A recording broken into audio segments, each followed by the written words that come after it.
Hello everyone, dear students. आज हम further पढ़ने वाले हैं। लास्ट टाइम हमने एक टॉपिक स्टार्ट किया था, प्रोजेक्टाइल।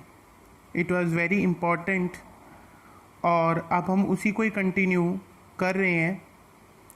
टाइम ऑफ फ्लाइट, इसमें हमने कई सारे टर्म्स कैलकुलेट करनी थी, यानी हम टाइम निकालना चाहते हैं फ़्लाइट का। ये कौन सा टाइम होता है? ये कह रहे हैं it is the total time for which projectile remain in its flight, यानी एयर में कितनी देर रहते हैं। जैसे हम बोलते हैं कि हमने दिल्ली से मान लो गोवा तक जाना है, तो टाइम ऑफ फ्लाइट कितना है, यानी कि 2 घंटे, 2.25 घंटे, 1.5 घंटा, जो भी, यानी एरोप्लेन जो है वो कितनी देर हवा में रहेगा, वो टाइम। ना कि वो कि आप एयरपोर्ट पे कब गए और कब उतरे, कब बाहर निकले, वो सारा टाइम नहीं। सिर्फ वही टाइम जितनी देर के लिए कोई भी ऑब्जेक्ट हवा में उड़ता है या रहता है। तो उसको कैलकुलेट करने के लिए हमने इक्वेशन का इस्तेमाल करना है फॉर वर्टिकल मोशन। यानी वर्टिकल मोशन के लिए S is equal to U T plus half A T square लगाया।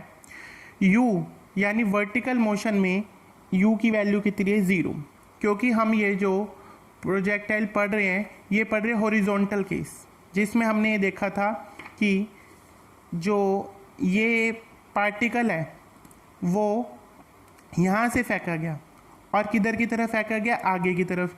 इसके पास इनिशियल वेलोसिटी तो है but only in horizontal direction, यानी ये आगे की ओर बढ़ सकता है। हमने इसे ना ऊपर फेंका है ना नीचे फेंका है, सिर्फ क्या फेंका है? आगे फेंका है।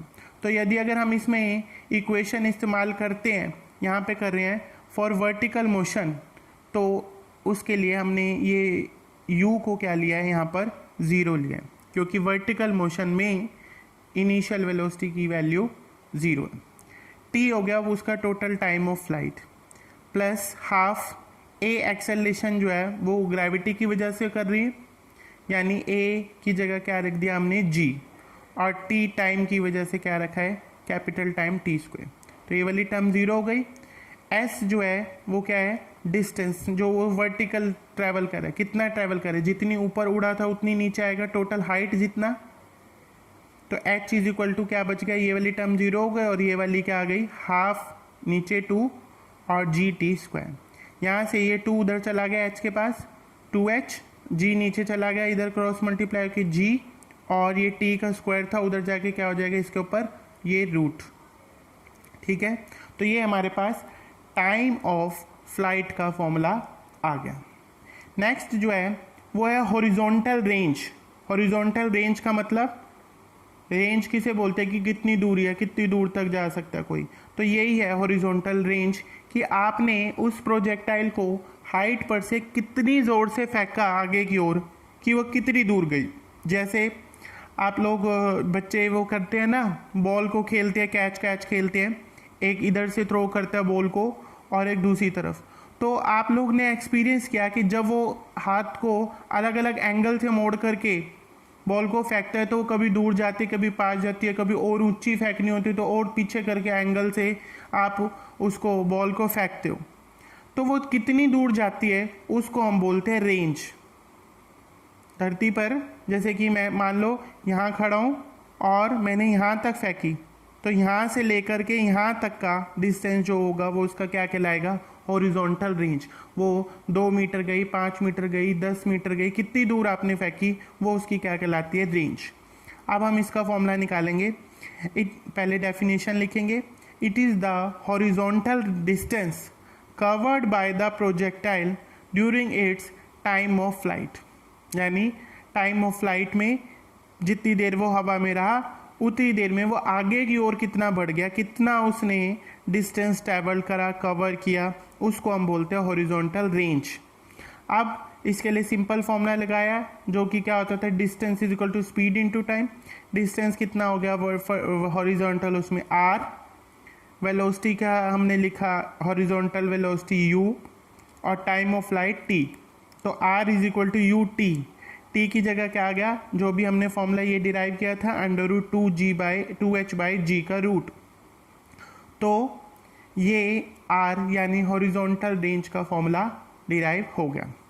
उसके बाद है वेलोसिटी एट एनी पॉइंट, किसी भी क्षण उस फेंके गए ऑब्जेक्ट को के पास कितनी वेलोसिटी यानी कितनी स्पीड है, उसको निकालने के लिए हमने देखा कि velocity v has two components, rectangular component. कौन कौन से, ये देखो ये ऐसे, एक तो ये x डायरेक्शन में vx और एक ये नीचे vy, क्योंकि इसकी वेलोसिटी तो v है, पर आप ध्यान करो कि जब ये पार्टिकल चलता है तो ये आगे भी चल रहा है। जैसे हमने यहाँ से फेंका इसे, मैं दिखाता हूँ आपको हॉरिजॉन्टल प्रोजेक्शन का डायग्राम, यहाँ से फेंका O पॉइंट से, तो क्या सिर्फ ये नीचे नीचे आ रहा है, नहीं, ये आगे भी तो बढ़ रहा है। फेंका तो O से ही थोड़ा ना नीचे गिर गया, O से P से होते हुए A पर आके गिरा, यानी यहाँ से लेकर के यहाँ तक A तक, इसका ये तो होगी रेंज, यानी हॉरिजॉन्टल डिस्टेंस ट्रैवल करा। और ये जो ऊपर से लेके नीचे तक गिरा h डिस्टेंस इसने हाइट नीचे कवर करी, ये इसका हो गया वर्टिकल डिस्टेंस। तो हम वेलोसिटी के हमने इसलिए दो कंपोनेंट लिखे कि इसकी जो स्पीड है, वेलोसिटी जो है उसकी दो डायरेक्शन है, एक तो वर्टिकल डायरेक्शन है, एक हॉरिजॉन्टल। तो हमने लिखा हॉरिजॉन्टल कंपोनेंट Vx वो किसके बराबर होगा, हॉरिजॉन्टल स्पीड तो हमने दी थी, वो किसके बराबर थी, इनिशियल वेलोसिटी u की।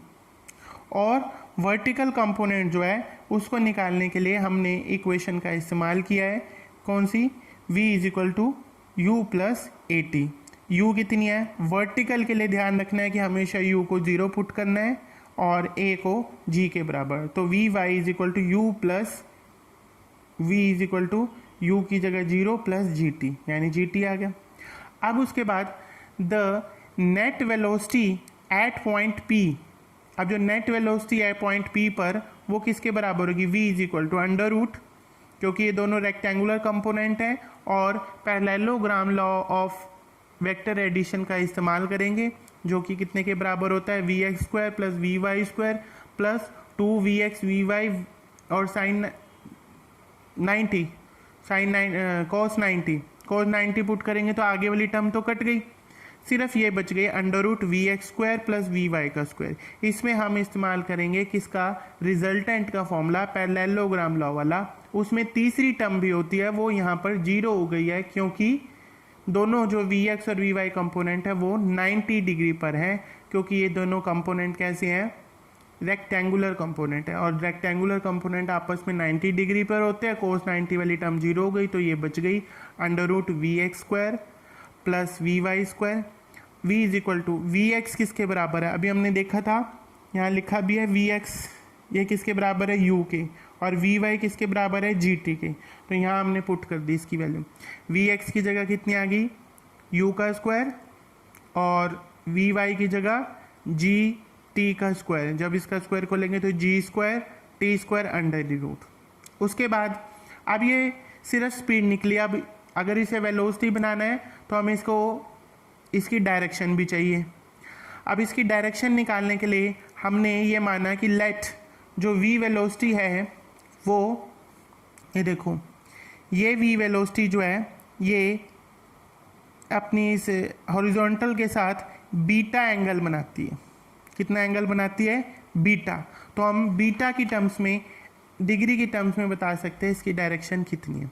उसके लिए रेफरेंस लिया है एक्स डायरेक्शन को, तो टेंजेंट बीटा किसके बराबर होगी, vy/vx, vy/vx। vy कितने के बराबर है, अभी हमने यहाँ लिखा हुआ है vy कितने के बराबर है, gt और vx u, तो ये आ गया gt/u, gt/u।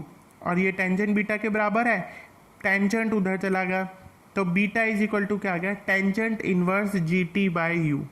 यानी किसी भी पॉइंट पर प्रोजेक्टाइल के मोशन के टाइम पर अगर हमें वेलोसिटी निकालनी है तो वेलोसिटी का फॉर्मूला रहेगा √u² + g² t², और अगर उसकी डायरेक्शन देखनी होगी एंगल की टर्म में तो वो किसके बराबर होगी, टेंजेंट इनवर्स gt/u। ये इसका रिजल्ट होगा। तो इस तरीके से लास्ट टाइम हमने इसका पाथ निकाला था, अभी हमने क्या निकाला है, time of flight, horizontal range और उसके बाद वेलोसिटी एट एनी पॉइंट। ये तीनों टर्म ये जैसे 5 मार्क्स का क्वेश्चन आता है तो 2 नंबर में ये पूछ लिया, 2 में ये पूछ लिया, कभी 2 में ये पूछ लिया, ऐसे कोई भी टर्म आपसे एग्ज़ाम में पूछी जा सकती है। आप इसको अच्छे से याद करके लिख करके देखें। नेक्स्ट टॉपिक जो हमारा रहेगा वो रहेगा एंगुलर प्रोजेक्शन। नेक्स्ट टाइम हम इसे स्टार्ट करेंगे। Thank you.